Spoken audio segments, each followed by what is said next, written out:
జగన్మోహన్ రెడ్డి స్థానిక సంస్థల ఎన్నికలను దృష్టిలో ఉంచుకునే మళ్లీ బీసీ జపం మొదలుపెట్టారని బుద్దా వెంకన్న తీవ్రస్థాయిలో విమర్శించారు. 5 ఏళ్ల అధికారంలో ఉన్నప్పుడు గుర్తురాని బీసీలు పదవి పోయాక మాత్రమే జగన్కు గుర్తుకొస్తున్నారని ఎద్దేవా చేశారు. బీసీలు ఎప్పటికీ చంద్రబాబు నాయుడు వైపే ఉంటారని, ఎంత తపస్సు చేసినా జగన్ వైపు రావడం సాధ్యం కాదని స్పష్టం చేశారు. బీసీలకు ఏ ప్రభుత్వం ఏం చేసిందో బహిరంగ చర్చకు రావాలని జగన్కు సవాల్ విసిరారు.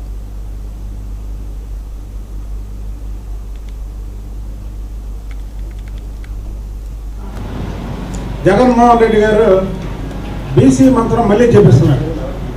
ఏదైతే స్థానిక సంస్థలు ఎన్నికలు వస్తున్న తరుణంలో గొడవ పార్టీకి క్యాండిడేట్లు కూడా దొరకలేని పరిస్థితి ఈ రాష్ట్రంలో ఏర్పడి ఇవాళ బీసీ మంత్రం జపిస్తున్నారు.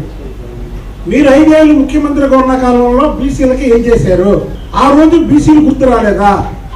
పదవి పోయాక స్థానిక సంస్థలు వచ్చిన తరుణంలో మీకు బీసీలు గుర్తొస్తున్నారా?